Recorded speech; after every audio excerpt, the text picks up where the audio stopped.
Hey everyone, I want to welcome you to the webinar on how to create your first project-based learning experience, how to master PBL in 5 easy steps. I'm going to be your host, Kyle Wagner. Please don't mind the microphone here. It's just to make my voice come in a little bit more clearly. I want to introduce myself in person before we get a little bit more into creating kick-butt projects with your students. Now, first, a couple of housekeeping items. First, questions are welcomed. Okay, so questions are welcome. So if you have a question, you can hit the Q&A button on the left side of your screen, hit that Q&A, type in your question, and I'll be happy to answer that question. Now, just for the sake of the actual webinar, I might not get to those questions till the end of this webinar, but I will answer those questions for you.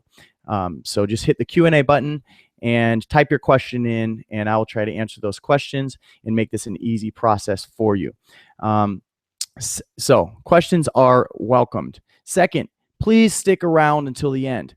I know we have a lot going on. We're all very busy people, but this is going to take up 1 hour of your time, and it's going to be a very well-used hour of your time. And I guarantee you by the end of this webinar, you will feel much more confident to lead interdisciplinary learning and projects with your students.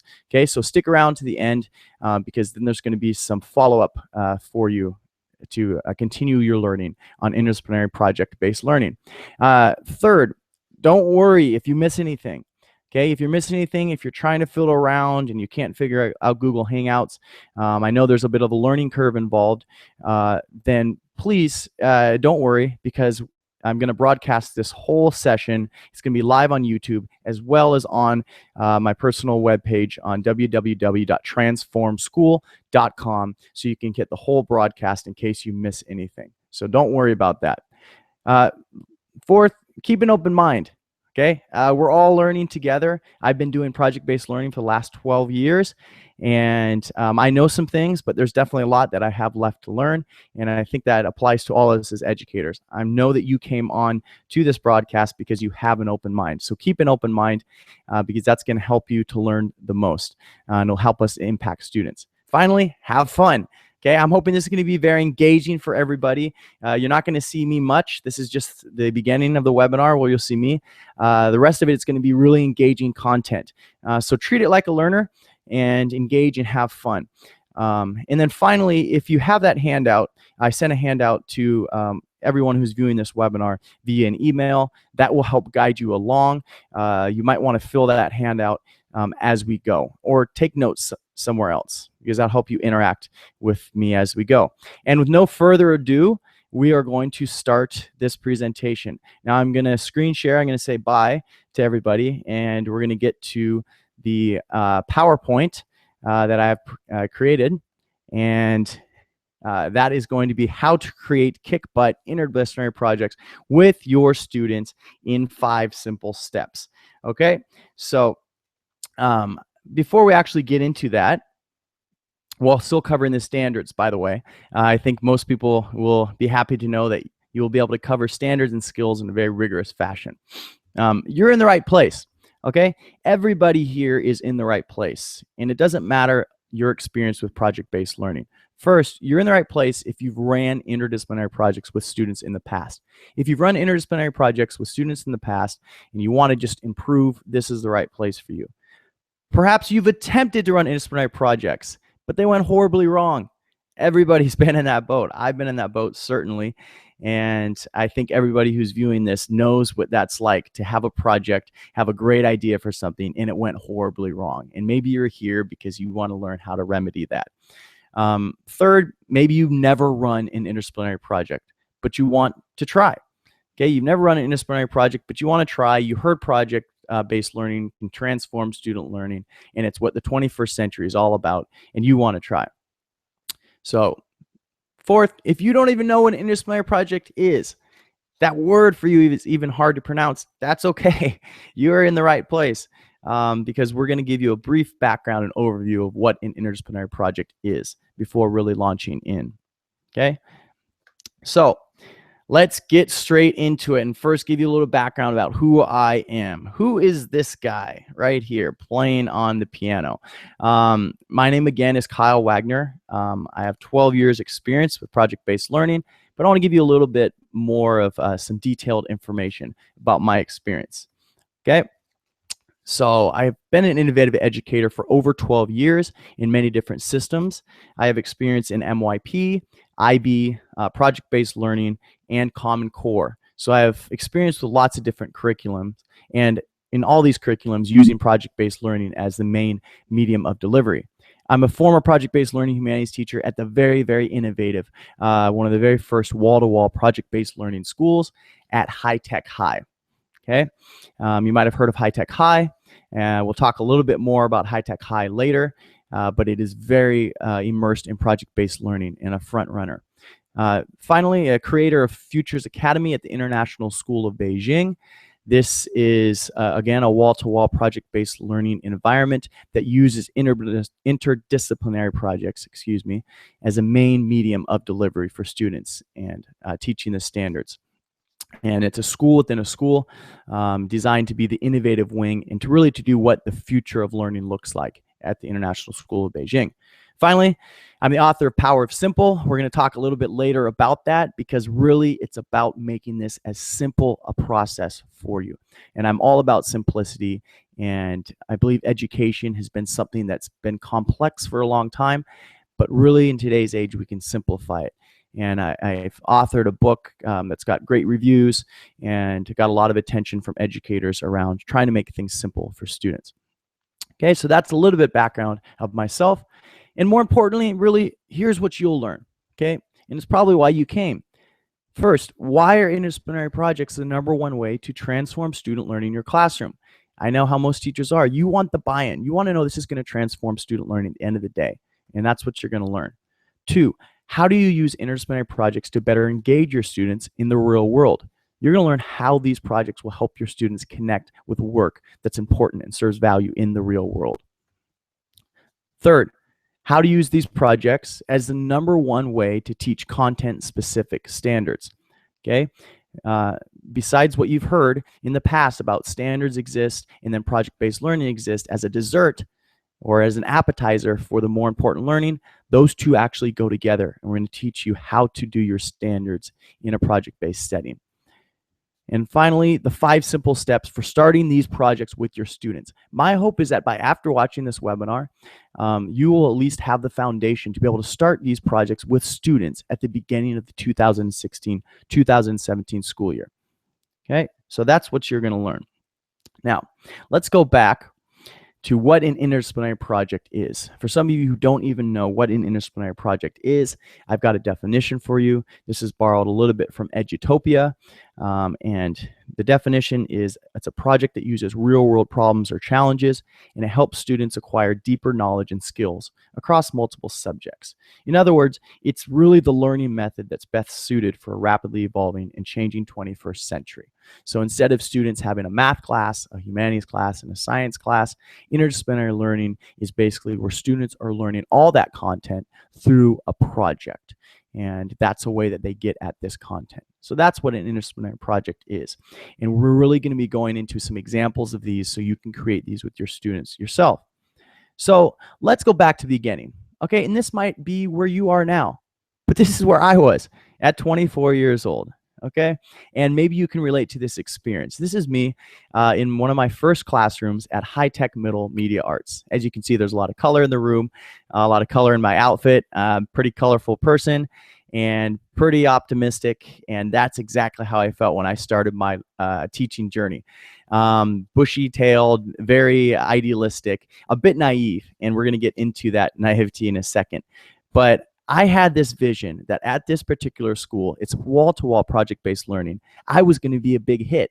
And you know what? I wasn't going to need a lot of training because I knew a little bit about teaching. I'd been teaching before, about 2 or 3 years before this experience. So this is what I thought it was going to look like. I thought every day I was going to have students high-fiving me as I exited the door. Not only were they going to be high-fiving me, they're going to be thanking me for the amazing learning that I brought to them and for mastering this nebulous idea of what project-based learning is. every student was going to be fulfilled. Well, we all know that's not really what happens. This is actually what a lot of the first years of teaching was. Me, with my head in my hands, thinking, this is way too tough. I am a failure. I can't do this. How many of you have been there? Yeah, I can't see your hands, but I'm sure many of you are raising your hands and saying you've probably been there too. So this is where I was at for a lot of those first experiences.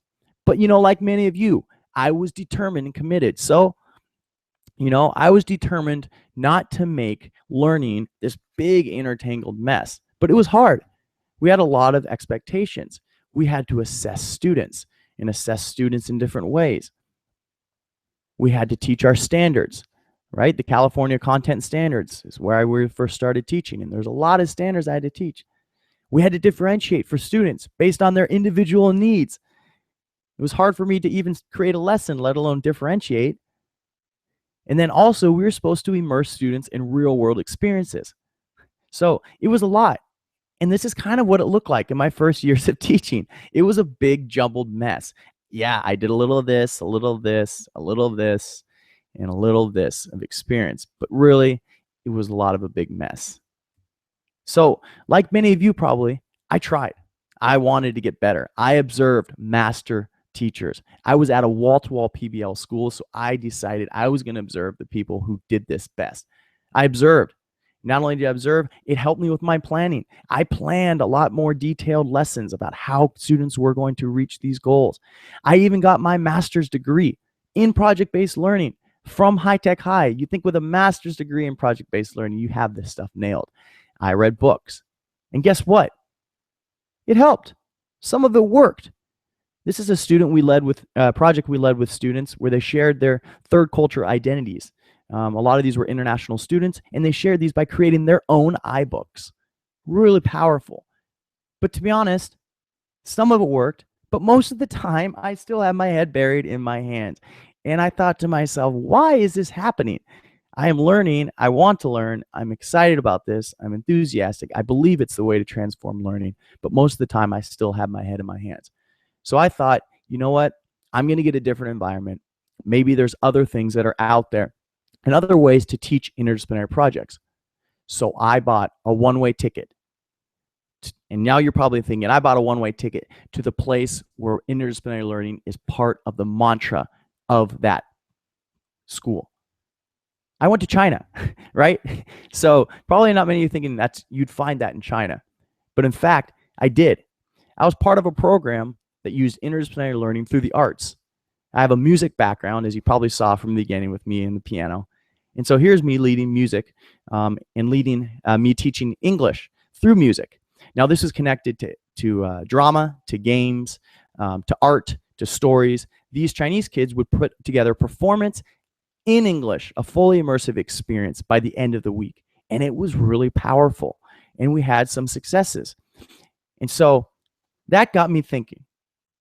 I thought at this point, hey, I got an idea. I think I understand how interdisciplinary learning works. I've been involved in multiple systems. I've seen how interdisciplinary works, and I've had some successes and had some failures. And so I had an idea. And I shared my idea with some very, very influential people. I shared my idea with one of the co-founders of High Tech High. This is Rob Reardon, very innovative, forward-thinking educator who started up High Tech High. And he helped me with my vision. Also, this is one of my former directors. His name is Azul Terrones, a very, very powerful educator who's been involved in many systems and helps people realize their visions of education. And so they helped me out.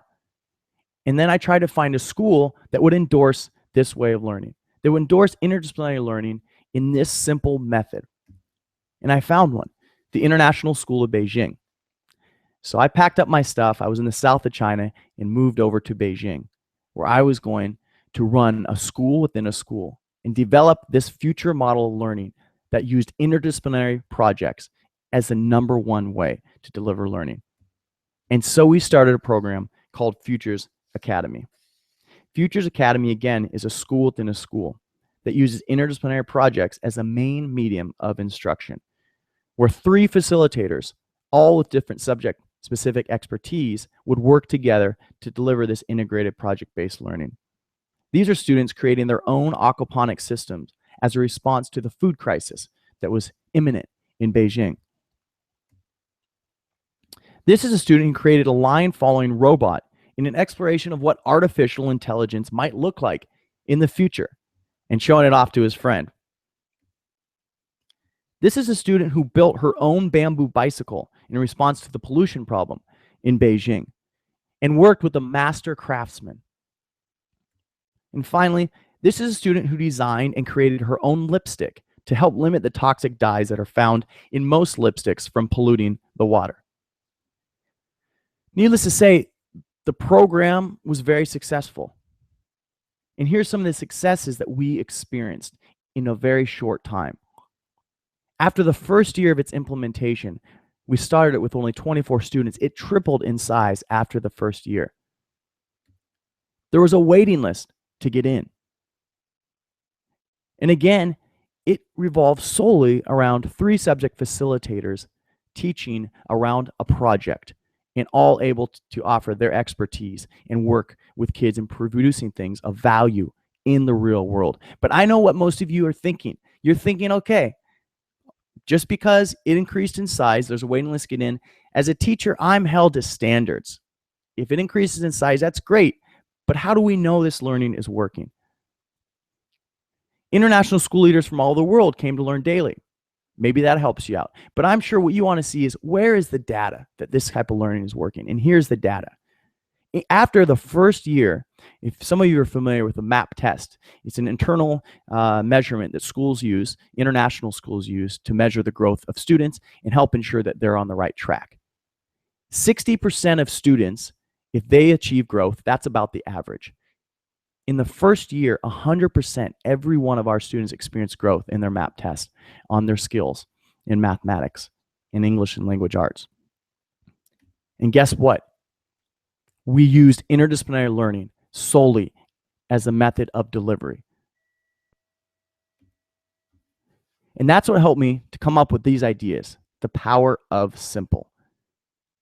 Really, if we can break things down in very simple terms, in very simple processes, as educators, we can really transform learning. And that is what I want to share with you today. Okay? So now we're going to get into it. How do we do this? How do you do this with your students? How do you transform student learning? How do you do what you know works as an educator, but have either felt there's not enough time, maybe you're too afraid, you're afraid that you might fail, you have too many students, you don't have the resources. What can we do to transform student learning? I'll warn you, ignore at your own risk. If you miss the first 25 slides, as I see there's more viewers now, okay, that's okay. That was a background into myself, into why I know this stuff works. But ignore the rest at your own risk, because I'm giving you valuable insights and on how to transform learning at your school through interdisciplinary projects. I've worked over 12 years on developing these simple concepts. I've tested it on over 500 students, and it's transformed learning at some of the most innovative schools in the world. So let's get to those 5 simple concepts. If you have that guide, this would be a good time now, as you probably see the guide that you were given on email, and it asks what the 5 steps are. Probably time to take that out, but you're going to be getting some notes to help you with transforming learning at your school. Okay, so let's get at it. Without any further ado, here are the 5 simple steps to creating kick-butt projects with your students. All right, so here they are. Pick an engaging topic. Find collaborators. Create a driving question that engages students around that topic. Envision a final product of what students are going to create. And then finally, align your content according to the project. Those are the 5 simple steps. Okay, so I'll give you some time to maybe write those down, and we're going to be going into detail as to how to do each of these steps. But don't worry, we'll go step by step. If you haven't written this down, you'll be able to write it down as we go. Step 1, pick a topic. Now, this might have been where do the inspirations for good topics come from? And I'll tell you, the best projects come from 3 sources of inspiration. Source number 1, the perfect topic starts with something that exists in the real world.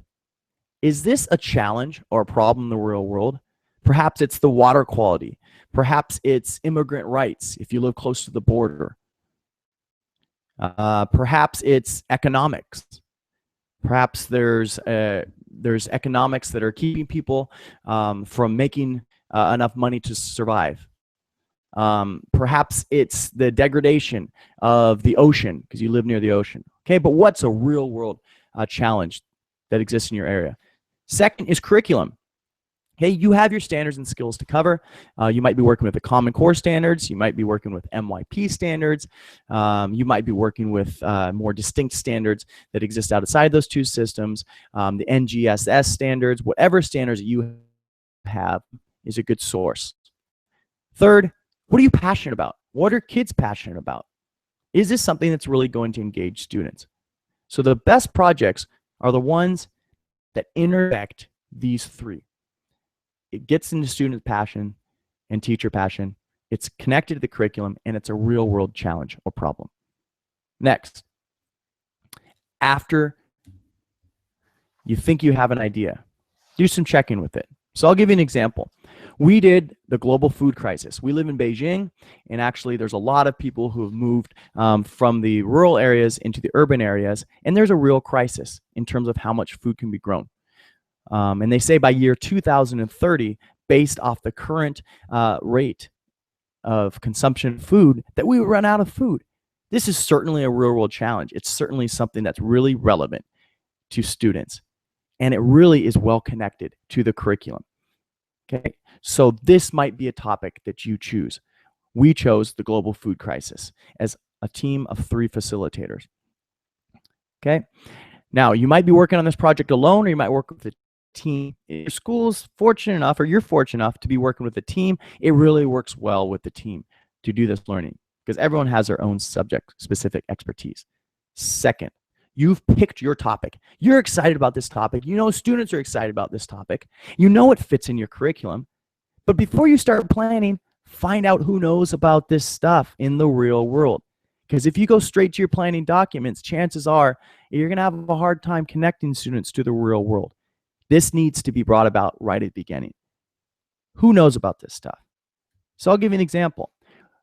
We want to know who knew about food, who knew about how to grow food. So we connected with 2 food experts in the area who had used hydroponics and aquaponics systems to grow most of the food that they eat. And knowing that this might be the way of food growth in the future, we had them come in and work with students on creating their own food production systems. But first, find those collaborators and ask, hey, what do people do in the real world to solve this challenge? What are you doing? Now, we found that the best collaborators, okay, fall into 3 categories. Here are the 3 categories. There are people who do this work in the real world. They're going to give you the authentic connections, okay? They've done this work. They're experts in this field. They're the ones who are going to really connect students to work that truly matters. Second, to have these people worked with students in the past.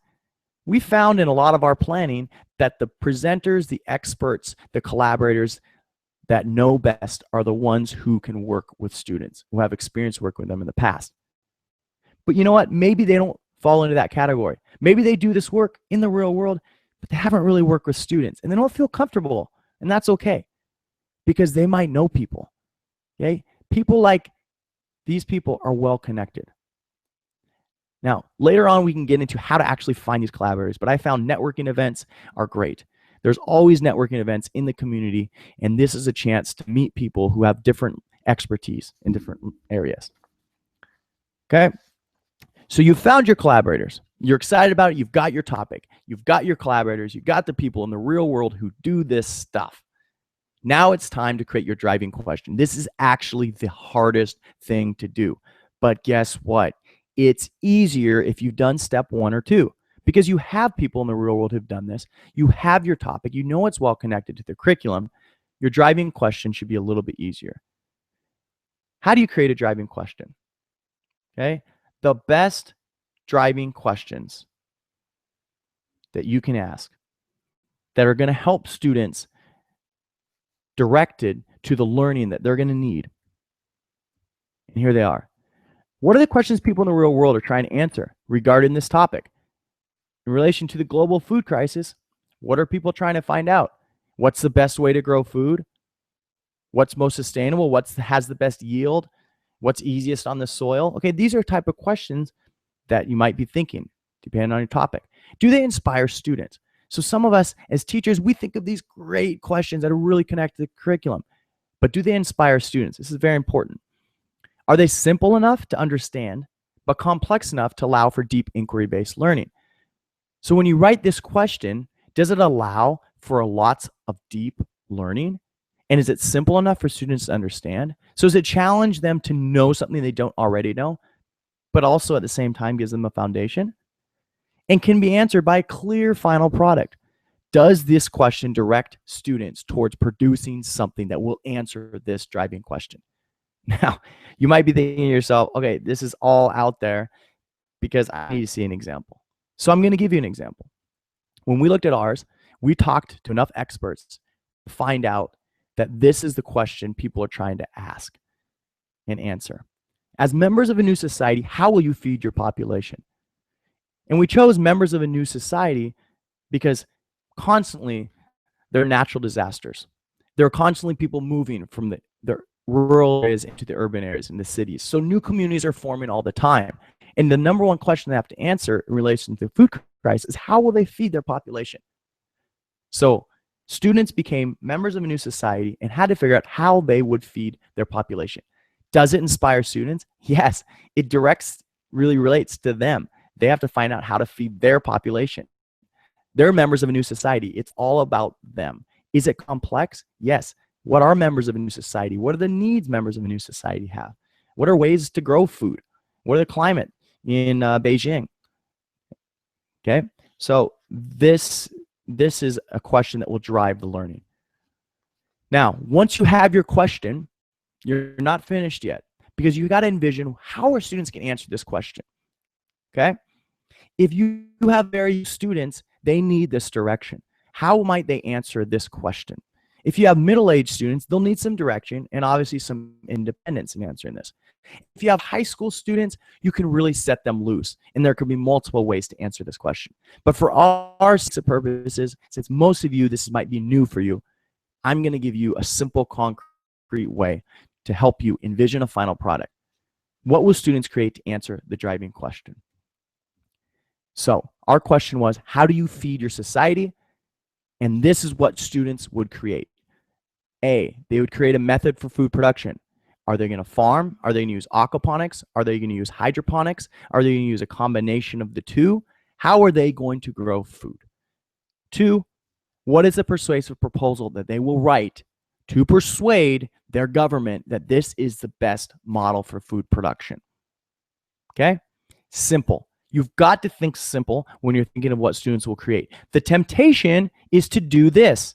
The temptation is to think they're going to create a model for food production. They're going to create an essay. They're going to create a podcast. They're going to create a PSA. They're going to create a newspaper article. And what you have is about 10 different activities, but that's not project-based learning. Project-based learning is revolving all the learning around a simple idea of what students will create and a driving question that gets them there.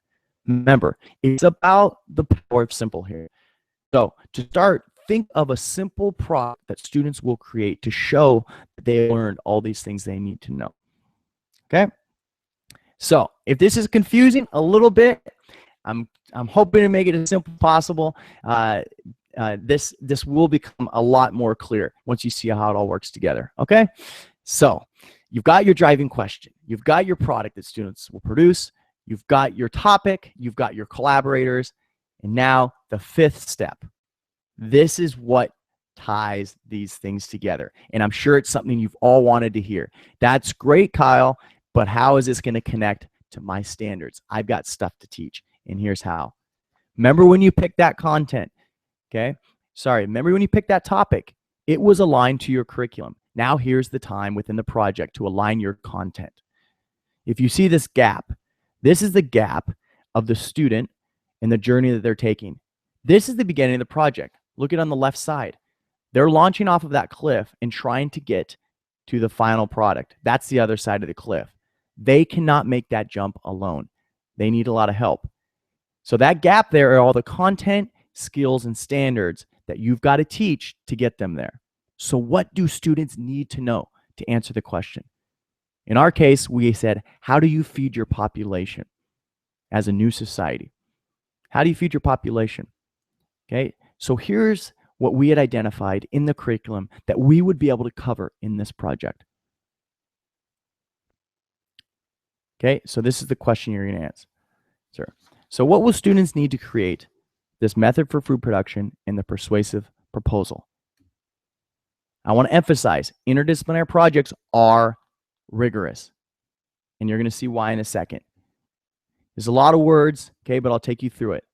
If students are going to create their own food production model, here's all the deep level content that they will have to understand. If they're going to create their own food production model, they're going to certainly have to know how food is rearranged. They're going to certainly need to know how to construct a scientific explanation based on evidence of photosynthesis. So this is an opportunity to teach about growth, about plant growth and food growth based on photosynthesis. They're certainly going to need to know how to conduct an investigation to provide evidence that living things are made of cells. Okay, so this is an opportunity for you to lead them in that investigation early on.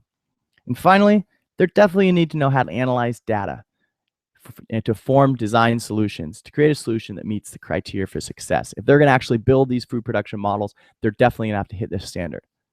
Okay, so that was your first thing you're asking them to create, was a food production model. Okay, so think of what that first product is, what you envision students creating, whether that's going to be a newspaper article for the local paper, whether that's going to be a new website, whether that's going to be a proposal, whether that's going to be a speech, whether that's going to be a PSA, whatever that final thing is that you ask students to create, what do they need to know to get there? The second thing we asked students to create was the argumentative writing proposal. Now, I'm sure all you English teachers will love this because the Common Core standards have been written in a way that allows you to be really flexible with how you teach things. And this is very rich in ELA. If they're going to have to write an argumentative proposal, they're going to need to know how to do all of these things. Okay? And we even have math involved. For some of you have a real hard time, how do we incorporate math? And I will attest and agree with you. It is hard to put math into a project. But what you do is you put the math into the project that makes sense. And then you're still able to teach math on the side. But this is the math that made most sense in this project. We incorporated about 3 subjects into this project, and it fit naturally with what we asked students to produce. And finally, a little bit of inspiration for you. These are the 21st century skills. Not only are you going to teach your standards and your skills as part of your subject, but you can teach students 21st century skills of global thinking, innovation, communication, collaboration. Certainly, they're going to have to communicate this solution and create a proposal. They're definitely going to have to collaborate and work with others on what food production model they choose. They're going to have to think globally about how is this going to affect other people, and definitely have to be innovative because they got to solve this crisis in an innovative way. And here's the inspiration I wanted to get at you. Once they're finished with this, you're thinking, okay, how are they going to present this? I've done the 5 simple steps. I planned the project out. What are students going to do at the end? And I want to emphasize that interdisciplinary projects are rigorous. At the end, students presented to a professional panel that involved engineers, other teachers, and people who are connected to the actual local government who could actually make this change. So it was authentic. So again, let's review. It's 11:35 and I wanted to get to people's questions, and thank you for sticking around to those. But here are the 5 simple steps to create kick-butt interdisciplinary projects with your students. Pick a topic, find collaborators, create a driving question, envision your final product, and finally, align your content and standards to help students get there. That's it. Those are the simple steps. Now we're going to try this in terms of Q&A, and I'm going to start the Q&A session. If you have a question, please feel free to type that question into the question and answer box, and hopefully I will have an opportunity to answer those questions that you have regarding interdisciplinary projects. So I'll give about a minute for those, for questions and answers. And if nobody has any questions, we will move on.